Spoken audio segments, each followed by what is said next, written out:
Luar biasa, Ya, membanggakan sekali buat makanya daerah ini. itu. Saya sampai merinding Saya sendiri ya. Terus Sampai saya merinding ternyata- sendiri. Ternyata memang kepedulian terhadap sepak bola di Kabupaten Pasir.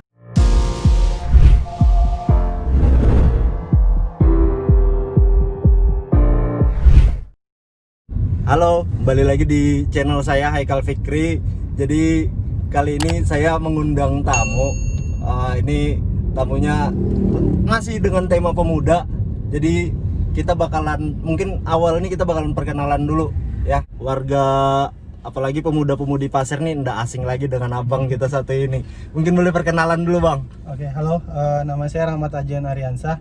Saya dipanggil Ajen, sudah berkeluarga, anak satu, cewek. Sekarang kita angkat tema olahraga ya. Oke. Olahraga, fokusnya ke persepak bolaan, mungkin bisa juga futsal. Jadi kita mungkin udah banyak orang tahu nih, Bang Ajen ini kan kalau di Pasir sendiri kan terkenal dengan mungkin pemain futsal, Iya, tapi betul. tidak banyak orang tahu ternyata Bang Ajen ini jauh sebelum futsal adalah pemain sepak bola. Iya, betul. Suka bola dulu deh, dari kapan? Oke, kalau suka bola sih, mungkin kalau bilang dari lahir iya kali ya. Oh, dari lahir, Bang, ya? Karena keluarga, apalagi bapak memang juga pemain bola kan. Oh, dari bapak memang pemain bola bang ya? Keluarga, kakak-kakak sepupu, rata-rata keluarga laki-laki dari bapak pasti pemain bola semua sih. Bisa sampai merumput di Bontang. Di Bontang. Ya, jadi Ceritanya tuh gimana tuh bang? ceritanya itu karena duluan itu sih dulu kakak udah ada ke Bontang dulu, kita dulu sih kalau angkatan saya itu semua orang pasti tahu sih namanya Diklat Mandau itu. Diklat Mandau. Tempat pendidikan dan pelatihan khusus atlet muda prestasi lah. Nah, jadi saya itu punya motivasi, saya harus keluar dari daerah nih kalau saya mau merubah hidup saya, terutama dari sepak bola. Kalau saya di Grogot aja ya bukan apa, karena kita tahu sendiri kan, Iya. terbatas lah waktu latihannya. Jadi saya termotivasi, saya harus ke Bontang nih, ngelihat dari kakak juga, ngelihat kayaknya enak main bola di sana. Jadi saya termotivasi. Kebetulan saya dapat jalan lah, maksudnya dapat rezekinya di Udah SMP. dapat link ke sana gitu Iya, lah ya. udah dapat informasi macam-macam gimana tentang seleksi, gimana tentang hidup di sana. Jadi ya kita ikutin, saya tanya kakak, udah bilang kakak ikut seleksi lah.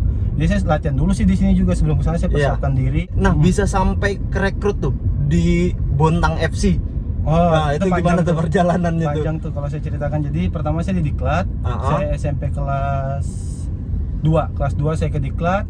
Kalau bisa paling muda ya saya paling muda, usia 13 tahun saya udah berkumpul sama teman-teman yang usia 18 tahun. Iya. Jadi pertama saya di Diklat SMP kelas Dari SMP udah Ya, memang di Diklat ya. udah tinggalin Grogot lah. Dari SMP kelas 2 saya ke Diklat, terus usia 15 tahun saya dipinjam sama Samarinda main di Medco waktu itu tahun 2008 apa 2009 di Medco Jakarta, mainnya di Jakarta. Berarti memang dari muda pun udah bergeliat kemana-mana ya sepak bola ya. Dipercaya lah, makanya saya bilang saya coba berusaha nunjukin ke orang-orang kan. Kita pertandingan usia 15 sekat tim. Saya bela Bontang, ketemu Samarinda Tenggarong Balikpapan. Ya alhamdulillah saya dilirik sama pelatihnya. Ikut Samarinda, saya kita TC di Samarinda, habis itu kita berangkat ke Jakarta. Nah, dari situ saya tersaring tuh, alhamdulillah tersaring ikut seleksi timnas usia 15 waktu itu. Timnas Indonesia. U15, ya, timnas Indonesia U15. Saya kesaring lah sama angkatannya. Kalau di Makassar kan itu ada Kurniawan namanya. Iya. Angkatannya itu. Jadi seleksi ya alhamdulillah sih nggak lolos. Iya. Tapi kan pengalaman saya tapi itu mungkin sebuah pecutan malah ya, jadi untuk motivasi. jadi lebih laju lagi, bisa sampai ke tim inti Bontang FC. Bontang FC. Iya. Jadi sehabis itu saya sempat keluar dari Diklat. Ya. Enggak, saya masih ikut Bontang U21 dulu. Oh, Bontang U21. Di sana memang jenjangnya bagus, dia dari usia junior sampai ke senior mereka punya semua jenjang. Jadi, ada per jenjang gitu ya. Ada jenjang. Jadi saya masuk ikut dulu ke usia 15. Habis itu saya masuk ke usia 18-nya Bontang. Itu ada Porda atau Poprov lah, pengaruh pelajar daerah.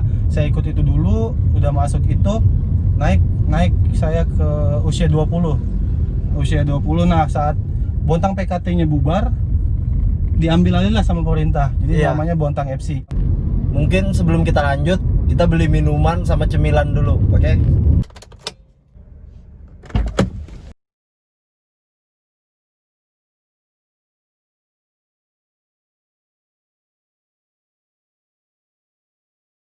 Bontang ya. Jadi saya direkrut ya, kalau dibilang musim pertama memang pahit sih. Kalau iya. pahit bilang pahit, saya nggak dianggap sebenarnya. Maksudnya masuk di squad, di tim, tapi saya nggak masuk di squad 18 apa 11 pemain, nggak pernah masuk.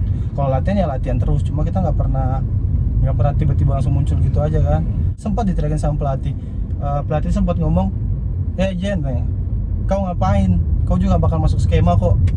Kalau bagi saya yang saya jauh-jauh dari Grogot, saya down, saya rasa ya saya nggak bakal jadi siapa-siapa kan. Iya. Saya motivasi aja, saya coba. Udah nggak apa-apa. Ya alhamdulillah musim kedua pelatih ganti dan kebetulan pelatihnya asing waktu itu dari Guinea, Kamaravode. Dan benar, ternyata kalau memang pelatih asing mereka lebih fair lah, dalam arti dia nggak kenal siapa-siapa, menurut dia bagus, ya itu dia bakal. Ternyata pas pakai pelatih asing itu kita ada tersangkut suatu apa ya, kalau dibilang kayak mafia judi itu yang lagi gitu rame ya. juga ya. Waktu itu lagi rame banget tuh. Kita semua pemain yang terlibat ataupun enggak, semua kena sanksi. Termasuk saya kena sanksi juga waktu itu. Kalau saya mau masih mau main di divisi satunya kan, kebetulan Bontang FC langsung degradasi gara-gara kasus itu. Kalau saya tetap main, saya harus bayar dulu denda 10 juta. Setiap pemain Wajib bayar. Yang main atau istilahnya yang pemain terdaftar di tim, terdaftar di tim klub itu. Semua kena. Dan itu pribadi Bayar. Karena tim udah lepas tangan. Ya alhamdulillah masuk ke divisi 1. Saya masih di sana, saya dipercaya. Oke, saya bilang saya coba lagi, karena dilihat pengalaman juga kali saya udah main di level nasional, jadi dipercaya sama pelatih. Ini semua keputusan dari pengurus. Saya juga nggak mau sebenarnya kalau kami jadi kapten. Tapi pengurus yang minta saya untuk kami jadi kapten. Ya udah Kak, saya siap, saya bilang. Sempat berapa tahun berarti Bang di Bontang FC? Di Bontang FC sendiri. Bontang FC sendiri saya dari 2000 kurang lebih 3 tahun apa 4 tahun. Mungkin teman-teman banyak yang penasaran nih Bang. Kan pada saat itu rasanya Persipas sendiri ya. Persipas sendiri kan itu berada di mungkin lumayan level atas mungkin. Kenapa lebih memilih ke sana gitu loh Bang? Pertimbangan apa yang membuat Abang lebih ke sana? Pertimbangannya ya karena bilang saya juga pingin banyak ditawarin juga sama teman-teman yang lain, ayo balik ke Pasir, ikut Persipas. Menurut saya pingin bela daerah, suatu kebanggaan kan pasti. Cuman pertimbangan karena kebetulan orang tua saya atau bapak saya juga jadi pengurus Persipas, saya nggak mau. Kenapa saya nggak mau nanti ada bahasa karena anaknya dia masuk. Saya menjaga hal-hal seperti itu sih sebenarnya. Kalau dalam olahraga kan ya benernya sih mungkin sah-sah aja. Tapi sih nggak pingin anaknya maju. Cuma saya pengen buktikan saya pun di daerah orang saya bisa berbicara. Sebelum saya balik ke Grogot, saya mau dianggap dulu di daerah orang. Saat sudah dianggap, saya mungkin balik ke daerah, saya lebih bisa nunjukin kualitas saya. Dan itu terbukti akhirnya menjadi kapten di Bontang FC. Luar biasa. Kalau bilang di Bontang aja sih saya bilang bukan di Bontang aja. Di sama waktu Medco U15 Samarinda, malah saya orang Bontang, bahasanya saya dari Bontang, saya juga jadi kapten. Saya juga nggak tahu kenapa tiba-tiba saya ditunjuk jadi kapten. Saya bilang, menurut saya biasa aja. Dan kebetulan teman saya Arman, sahabat saya, saudara saya, dia juga sebenarnya dia kapten pertama. Cuma karena entah pelatih mungkin penilaiannya beda, saya ditunjuk dan saya juga izin. Saya bilang, saya izin, saya menjadi kapten ya. Oh ya nggak masalah, bilang gitu. Ya udah. Terus di Poprov Bontang saya juga jadi kapten. Popwil Kaltim, paham di situ mungkin ada kenal Brian Caesar. Ada Awal Ramadan angkatan saya. Ya alhamdulillah malah saya yang ditunjuk jadi kapten, saya juga bingung. Luar biasa. Akhirnya di daerah orang pun bisa membuktikan bahwa bisa tetap terus berkarya di dunia persepak bolaan. Dan akhirnya Bang nih kembali ke Pasir, memilih untuk berhenti menjadi pemain profesional di sepak bola. Itu kenapa Bang? Benar sih, awalnya pertama nggak ada keinginan untuk berhenti karena ini namanya hobi atau hasrat hidup saya juga bola kan dari kecil. Jadi kebetulan pas saya pulang libur kompetisi, ada adik saya anak SSB Taruna lah, anak punya bapak. Bang, siap-siap saya pulang pasti kita latihan Bang, latih kita yuk. Ternyata saya lihat bapak jalaninnya semua sendiri, kasihan kan. Saya lihat semua dari usia 12 sampai ke 18 semua bapak yang megang sendiri. Saya lihat, ya udah, saya pikir saya coba dulu. Saya bilang kita latihan dulu, setiap saya libur kompetisi kita latihan ya Bang. Tapi makin kesini kok makin kesian saya lihat. Terus senior mungkin ada beberapa ada kesibukan masing-masing, jadi mereka nggak bisa nggak bisa apa ya, nggak bisa bantu ngembangkan ini. Jadi saya pikir saya harus pulang nih. Jadi kan terpanggil karena melihat mungkin banyak sosok-sosok pemuda nih yang mungkin bertalenta mungkin gitu Bang ya. Cuma nggak ada yang mengasah gitu seperti itu. Banyak bakatnya, cuma nggak ada yang ngarahkan, nggak ada yang kasih tahu ini loh main bola yang bener, gini loh caranya, ini loh modelnya di kota itu kayak gini loh, di sepak bola maju itu kayak gini loh, dari persiapan dari bangun tidur sampai mau tidur itu ada semua, nggak semaunya kita pemain. Kalau kita mau maju, saya bilang kita nggak bisa semaunya. Makanya saya coba, oh ya udah saya harus berhenti nih kayak jadi pemain, saya harus coba mengembangkan di pasir. Karena selama saya main bola, pasir itu selalu jadi dipandang sebelah mata, terpacu. Masa segininya sih pasir? Akhirnya terpanggil untuk memajukan daerah sendiri. Masa sih pasir nggak bisa berkembang? Saya merasa bisa kok, tinggal ada nggak yang mau peduli sama mereka ini. Itu makanya saya harus balik nih. Tanah Grogot terbangun sebuah akademi AMIM.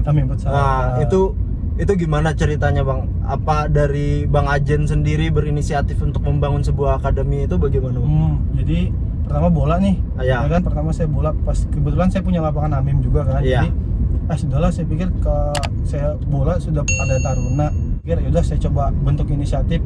Saya dirikan pertama sih sebenarnya bukan akademi sih, klub biasa, tapi karena saya lihat di luar kan akademi itu berdiri pemain-pemain muda dan ada jenjangnya. Makanya saya inisiatif, saya kasih nama AMIM Futsal Academy.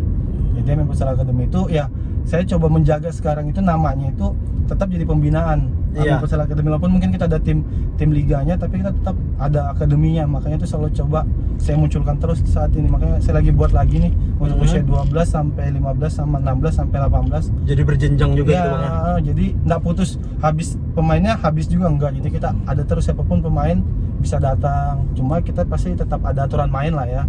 Biar menjaga semua, biar sama-sama enak lah. Karena memang kalau klub atau akademi AMIM ini sendiri, kalau di pasar udah banyak orang yang nggak mungkin lah kalau nggak tahu ya. Apa untuk mungkin juara-juara yang udah diraih tuh Bang dari AMIM sendiri? Dari AMIM ya alhamdulillah, yang seingat saya kalau untuk juara satunya kita baru 2 sih kebetulan kita buat di AMIM sendiri, sama terakhir yang di Kuaro.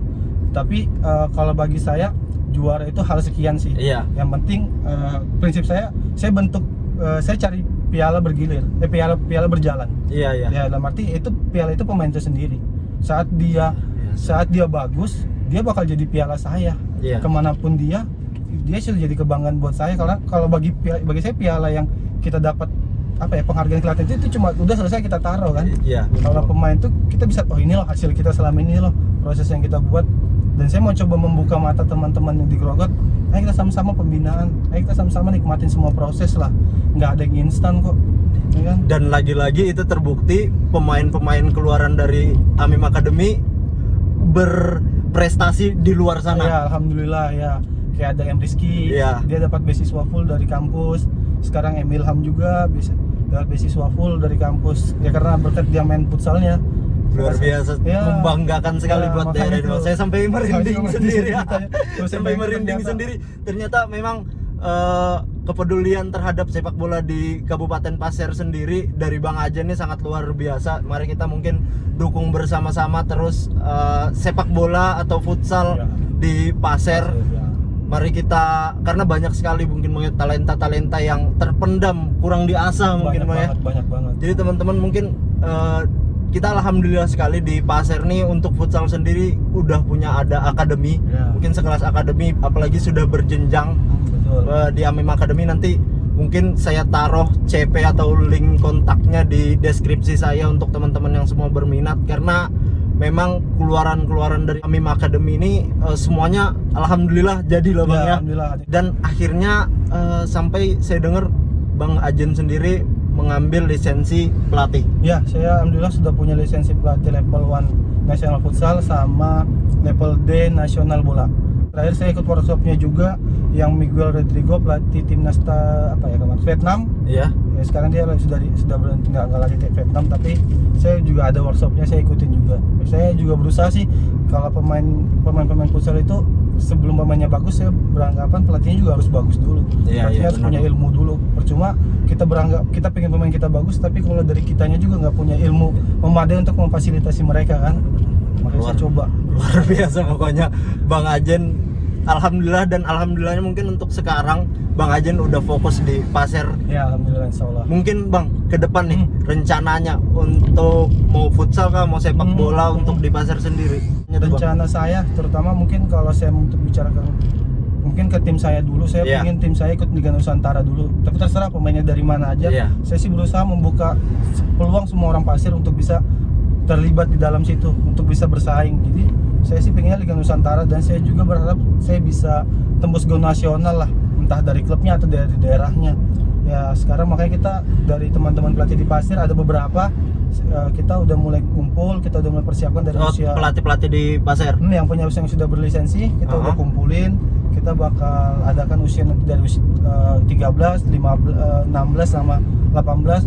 Selalu bakal ada jenjangnya dan ada kompetisinya. Jadi untuk adik-adik semua, siapapun yang berminat bisa datang. Nggak mesti ke Amim aja kok, semua pelatih udah mulai ada lisensi. Saya Bayangkara, mungkin ke Bang Yohan, ke Bang Irfan, bisa ke siapa aja. Insya Allah kita tujuannya sama kok, untuk memajukan futsal pasir, untuk bikin futsal pasir itu jadi kiblat. Kalau bisa di kiblatnya Pak futsal Kaltim lah, jangan sama Samarinda Balikpapan terus. Betul, kita punya fasilitas bagus kok, gor punya. Alhamdulillah saya bisa ngerasain hasil jerih payah dari kuliah itu saya di Bontang, ya alhamdulillah dari biaya saya main bola. Biaya main bola Bang ya? Gak ada dari orang tua. Ya berkat main bola sih sebenarnya. Sekarang saya bersyukur banget, kenapa? Karena dari hobi saya bisa keliling Indonesia, alhamdulillah. Kalau dibilang ke Papua, paling ujung saya pernah. Ke daerah Sumatera, Padang, Medan saya sudah. Jawab, ya alhamdulillah, apalagi lah, karena ya, semua itu gratis, nggak ada saya keluar duit, malah saya dapat duit.